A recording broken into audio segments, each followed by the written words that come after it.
Hi everyone, welcome back to my channel, KGFL Creations. This is another episode of Friday Sews. Today I want to talk about what I'm wearing.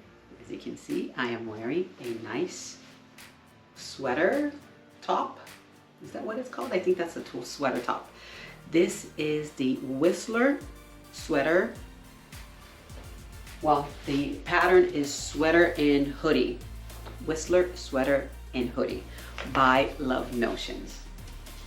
I made it in a navy blue cable knit that I had in my stash that my daughter purchased. I think she purchased maybe about a year ago, give or take.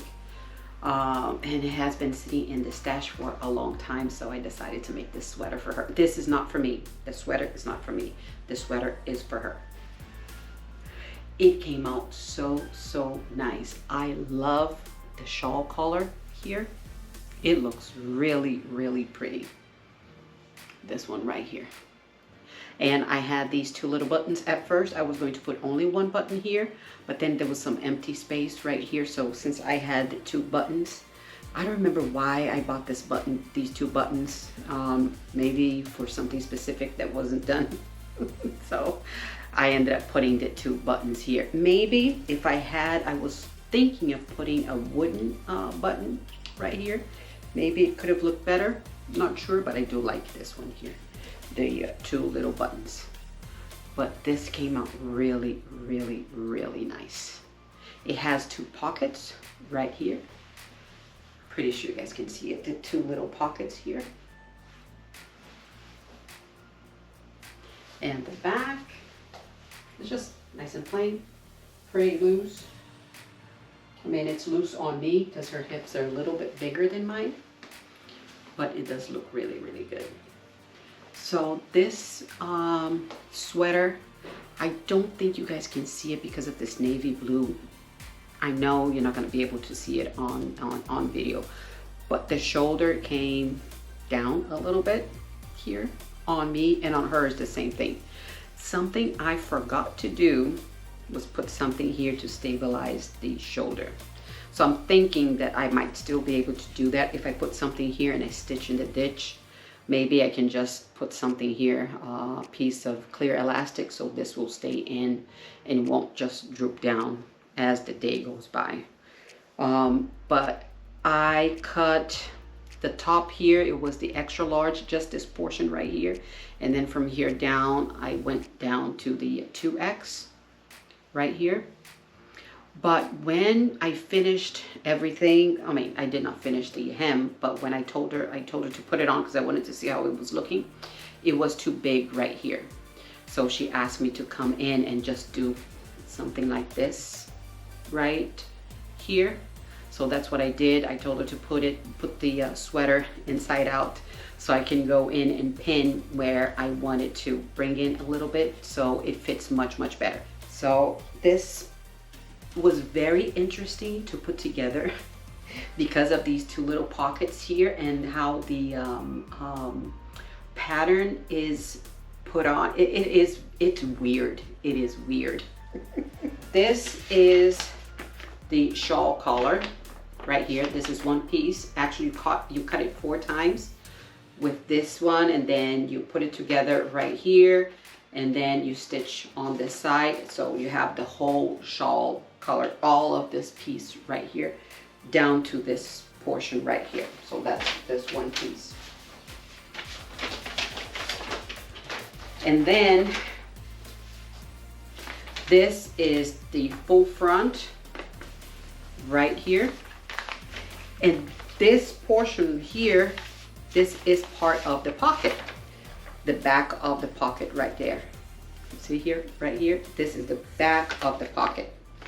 So this is the one piece that is interesting. It comes right on this side, right here.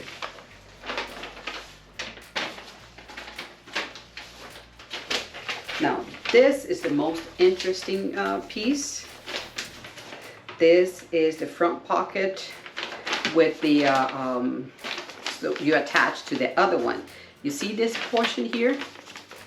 This is a piece of the pocket, but this piece here ends up being folded down with the other piece that it's on the front, this front right here. It is very interesting how you put it in, how you sew everything. And I had to watch the video. There is a video, it's on YouTube, but when you click on the pattern, Love Notions pattern, it tells you if you don't understand how to put it just with the pictures from the pattern instructions, it tells you to go and watch the video. And that's what I did, and I'm glad that I watched that video, because just looking at the pictures, it was a bit, I couldn't understand how you put it, this portion here, and then you have to pivot to take the pocket piece and pivot, and then to attach it to the shawl collar here. But everything came out together really, really nice. The picture shows this being rounded right here. I don't know how mine is. I don't think it's that rounded, but it looks really, really nice, this portion right here. I did add interfacing in this portion here on the inside where it folds, these two pieces right here, because this is very, very shifty fabric. This thing shifted like crazy. It was very, very shifty. So I'm back. I had to go and take out the sweater because it was way, way too hot here for me. So let's talk a little bit about the Whistler sweater and hoodie. It's lady sizes from extra small to 5X. It has a shawl collar and a hoodie option. It has inseam pockets, a banded bottom or straight hem options. It has 3 lengths, a shirt, a tunic, and a dress. As you guys can see here, I hope you can see it. If not, I'll just put something from the internet. I think my lights sometimes get a bit too bright and it has too much reflection on the paper. So, like I said, I did cut the 2X pretty much for the whole thing, except for up here. I started up here with the extra large glasses so I can read. Okay, so the fabric requirements for the 2X for the shawl collar, which is the one that I did, it's 2 3/8, and I think I used almost 3 yards. That fabric, the blue fabric, I had it already in my Trello account. I keep everything in my Trello. It's a free app, a free software that they have. I keep everything there. But my daughter told me that she had purchased 5 yards of that fabric. So I put it in there. I didn't measure because she told me that it was 5 yards. No. It was not 5 yards because I only have left over about a yard of fabric. And if this calls only for 2 3/8, 2.5, give or take, so something doesn't add up. So I'm going to adjust my spreadsheet. Do you remember the spreadsheet that I started with all of my fabric? So I'm going to adjust the length, the yardage of this blue fabric to 4 yards only.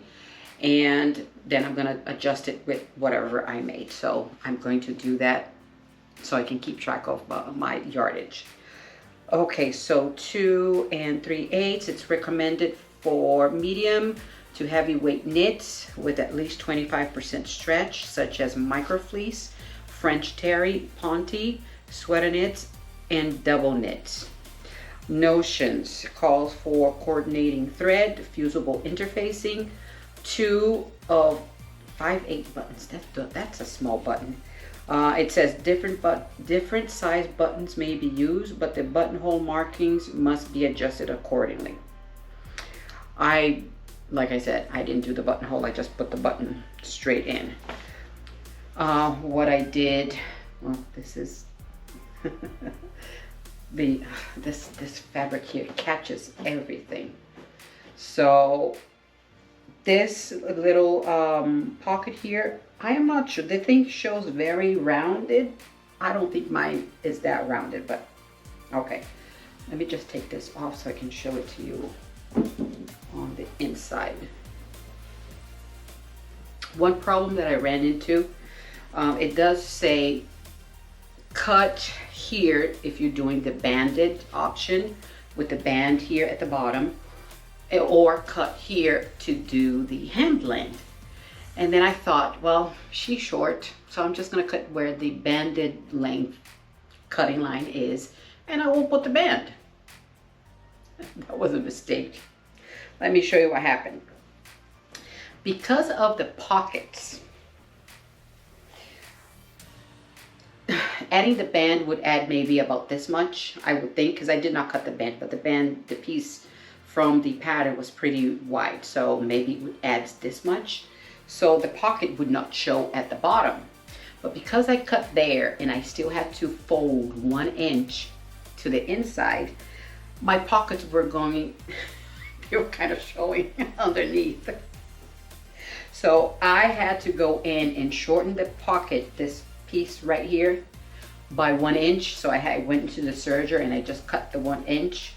And when I folded the hem up, I took the pocket and I kind of put it in here so it gets, it got sewn in here in the hem. So this would stick it here and it would stay in. This is on a little bit of an angle. That's why only this little portion here is inside the hem, but it is enough for you guys to see. It will be stuck there and it's not gonna show. It won't go anywhere and won't show as she moves around. But that's the only problem I had. I didn't think about it when I cut it, so yeah. But it was okay. I just cut 1 inch out of the pocket and that's fine, that's no problem. As you see here, this is one of the seams that I did not stitch. I did not overlock actually. And then everything else went pretty good. One other thing that she asked me to do, this whole shawl collar here, she asked me if I could tack it right here in the back, because this whole thing kind of moves around if you just let it loose. So she asked me if I could tack this portion down right up here in the back, and I just did it by hand, just a couple of stitches right here, so this will stay in place and it won't be moving around as you go throughout the day. So that's one thing that it doesn't say anything in the pattern. I don't know if anybody else talked about it anywhere in any other video, but that's what she asked me to do and that's what I did. So now let's talk about what's going on here in the sewing room. As you guys can see, I already put a bunch of stuff in my little catch-all caddy. So what are the plans for this week? I am not sure, to be honest with you. I was on the computer. I was looking at some of the fabrics. I was on my Trello account and I was also looking at the spreadsheet that I had created. And I was asking my daughter about some of the specific fabric that you know, she purchased. Some of the cotton jersey. I asked her, what did you buy this for? And she's like, well, I think I wanted you to make some pajamas for me. Okay. And then I asked her, it was another fabric. I know some of them are pajamas. Some of them I purchased to make pajamas for my husband. It was on sale, so I purchased. It's cotton fabric too. So I think I might just I'll see if I can do some batch cutting. Take some of the fabric in there and cut some pajama sets for my daughter and just leave everything cut so I can just go from there. And I was asking her what patterns she wanted me to use, if she wants pajamas with sleeves or sleeveless and what kind of shorts. And she told me already, she told me the shorts that you made for Auntie, which is the stuff that the set that I made for my sister, she said you can use that short, but she wants it longer. She doesn't want anything short. She wants it a little bit longer. So I can use that same pattern. I think that's the Tranquil nightwear. It's a nice piece because it's just a 2-piece. There's no side seams. And then the top, I might just go into the Laundry Deity. Has a sleeveless version of it, so I just might cut into that. And she did like the Laundry Deity. I think I made 2 for her, but it was a regular sleeved Laundry Deity. But I'm gonna go for the sleeveless. That's what she wants, so I might get into that this week. So that's it. That's all I had for you guys today. And if you liked it, I will ask you to please give it a thumbs up. And if you can also subscribe, it will mean a lot to me. Another quick thing, I wanted to thank everybody the new subscribers. I have gotten a lot new subscribers last week and the week prior. I think it was my video for the Christmas dress, and I think also last week's video, so that was pretty good. I just wanted to thank you all for subscribing. I will see you guys on my next video. Bye!